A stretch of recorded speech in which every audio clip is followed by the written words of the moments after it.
Pemirsa, Ketua Umum Partai Nasdem Surya Paloh dalam pidatonya menjelaskan 10 tahun perjalanan Nasdem bersama Presiden yang diusungnya, yakni Joko Widodo. Surya Paloh menyatakan Presiden Jokowi merupakan sosok individu yang tidak lepas dari kekurangan dan kesalahan. Meski demikian, Surya Paloh meyakini ada niat baik yang dimiliki oleh Presiden Joko Widodo. 10 tahun perjalanan kita bersama dengan Presiden yang kita usung. Presiden Joko Widodo.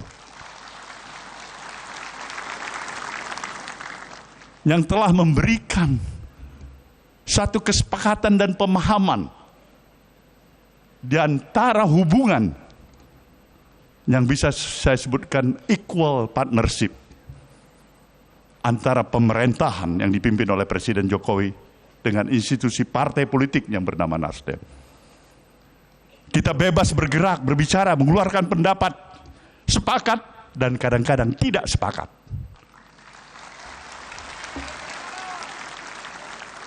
Tapi itulah dinamikanya. Itulah artinya kenapa kita mempunyai suatu nilai dari perspektif pandangan untuk mencari kesamaan demi kesamaan, bukan perbedaan untuk perbedaan. Inilah yang menyebabkan satu proses perjalanan hampir 10 tahun ini. Kadang-kadang bisa tersenyum lebar. Kadang-kadang kita harus termagu-magu. Kadang-kadang kita harus bisa terhenyak duduk sedikit.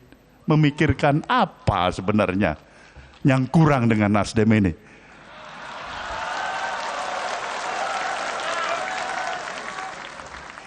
Tapi kita bersyukur, saya harus menyatakan kepada saudara peserta Kongres, seorang Presiden Jokowi yang saya kenal, dalam kodratinya sama dengan orang tua kita, diri kita, anak-anak kita, adalah sosok individu yang tidak terlepas dari kekurangan dan kesilapan. Satu hal yang saya yakinin, di sana ada niat baik. Ada nawah itu. Ada keinginan untuk berbuat baik. Dan seharusnya lah perspektif pandangan kita mengambil yang baik, menjaga yang baik, dan menyampingkan yang kurang baik.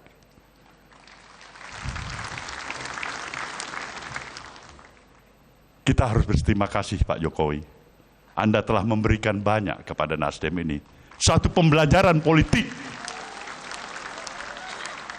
Satu pembelajaran politik. Kita belajar dari kepemimpinan Anda sebagai Presiden Republik Indonesia hampir 10 tahun. Dari pembelajaran ini saya bisa memahami. Hidup memang bukan hanya bermodalkan niat baik semata-mata.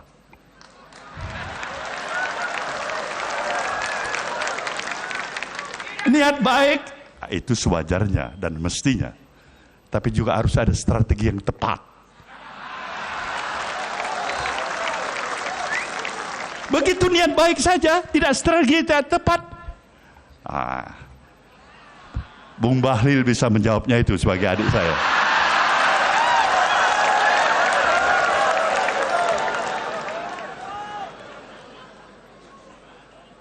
Inilah gambaran suasana kebatinan hati kita. Tantangan demi tantangan. Tentu merupakan kewajiban kita untuk mengatasinya. Ya pemirsa, Anda masih dalam live event Kongres ketiga Partai Nasdem. Kita lanjutkan diskusi kita. Mas Hanta, menarik ya kalau kita dengarkan dari pernyataan ataupun pidato dari Ketua Umum Partai Nasdem Surya Paloh yang berterima kasih langsung kepada Presiden Joko Widodo atas pembelajaran politiknya. Tapi Anda melihat sebenarnya sejauh ini seperti apa kontribusi Partai Nasdem dalam memajukan pembangunan demokrasi di Indonesia? Ya, pertama kita melihat Partai Nasdem selama ini saya melihat tidak melakukan politik dua kaki. Yang kerap dilakukan oleh partai, dia berkoalisi di dalam pemerintahan di mana partainya mendapatkan jatah menteri sekian, tetapi di parlemen dia kerap melakukan posisi sebagai seorang atau partai oposisi. Nah, itu politik dua kaki. Nah, ketika saya memeriksa rekam jejak ketika ada proposal pemerintahan Jokowi, kemudian ada RUU diajukan, relatif tidak ada penolakan dilakukan oleh Partai Nasdem. Jadi itu salah satu pembelajaran demokrasi, ketika melakukan dukungan maka harus konsisten di dalam pemerintahan. Ya. Meskipun ada riak di mana ketika perbedaannya satu saja, soal pencalonan di Pilpres 2024. Itu faktor Anies Baswedan ketika didukung oleh oleh Partai Nasdem, dan itu yang terjadi dinamika yang cukup dinamis ya pada saat itu. Tetapi ada statement juga dari Ketua Umum Partai Nasdem Pak Surya Paloh kalau tidak salah, kalaulah Pak Jokowi bisa maju lagi di pemilu 2024, Pilpres 2024, maka Nasdem akan mendukung lagi di periode ketiganya. Tapi artinya karena komitmen tidak bisa, dari Nasdem ya, dengan Jokowinya tetap. Jadi dengan Pak Jokowinya tidak perlu dipertanyakan lagi ya sampai selesai. Tapi kan Pak Jokowi tidak bisa mencalonkan lagi di 2024. Nah, itu kan persoalan lain, di mana kemudian ada Prabowo, ada Anies Baswedan, ada Ganjar Pranowo. Lalu disitulah perbedaan pilihan, dan itu menurut saya sah-sah saja. Kita kembali pada pemerintahan Jokowi Maruf Amin, maka pada konteks itu Partai Nasdem memberikan menurut saya memberikan pembelajaran demokrasi yang positif di situ. Yang kedua, meskipun dalam pemerintahan, di dalam teori tingkat pelembagaan atau institusionalisasi partai politik, Reza, itu kan ada 4 yang dimensi ya. Satu, derajat kesisteman, yang kedua identitas nilai, ketiga adalah derajat otonomi mengambil keputusan dan citranya di publik. Yang 2 pertama itu mungkin Partai Golkar, Partai Nasdem itu kuat semua. Soal internal, soal derajat kesisteman itu adalah bagaimana partai itu bisa menyelesaikan urusan internalnya menggunakan konstitusi partai, ADRD partai, menyelesaikan konflik dan sebagainya. Identitas nilai terkait dengan setiap partai sudah memiliki captive market, memiliki ceruk pemilih, dan Partai Nasdem sudah mencapai itu. Nah, yang ketiga juga citra publik, sudah punya di benak publik kan cukup kuat, 3 kali ikut pemilu, sudah ada top of mind publik tentang Partai Nasdem dan seterusnya. Nah, saya ingin masuk pada poin soal derajat otonomi keputusan, mengambil keputusan di internalnya. Nah, biasanya partai-partai ini kan yang membedakan Partai Nasdem, ketua umumnya kan menteri. Ya. Seorang menteri itu adalah pembantu presiden. Sehingga ketua umum yang juga merangkap menjadi pembantu presiden kerap sulit secara otonom mengambil keputusannya. Beberapa partai. Nah, untuk konteks Partai Nasdem itu derajat otonomi dan mengambil keputusan relatif paling kuat. Tadi disinggung oleh Pak Surya Paloh mengatakan dalam istilah Pak Surya Paloh tadi interindependen. Jadi tetap independen dalam mengambil keputusan, tidak terlalu terkooptasi mengikuti arah telunjuk penguasa yang sedang berkuasa. Jadi secara teori otonomi mengambil keputusan itu dia terpengaruh pada faktor eksternal ketika mengambil keputusan di internal. Faktor eksternal itu bisa 2. Satu adalah pengaruh kekuasaan, siapa yang sedang berkuasa, atau yang kedua adalah pengusaha, kekuatan bisnis ekonomi politik. Nah, dalam konteks ini, maka keuntungan Partai Nasdem adalah karena ketua umumnya bukan menteri, dia menjadi sahabat presiden, bukan pembantu presiden, dia selevel dengan presiden, maka posisi keputusan Partai Nasdem tetap independen. Nah, itu yang menurut saya memberikan catatan yang kedua, kontribusi pada demokrasi, berada di dalam pemerintahan, tetap menjadi kawan pemerintahan, tidak terkooptasi, tetap independen, tetap membangun derajat kesisteman partai yang cukup kuat. Dan salah satunya di Pilpres, termasuk mengkritisi, mengimbangi dan sebagainya. Jadi hubungan eksekutif legislatif itu kan harusnya ada 3 ya. Kalau parlemennya terlalu kuat, itu akan terbangun pola konfrontatif, konfrontatif, kemudian kolutif dan efektif.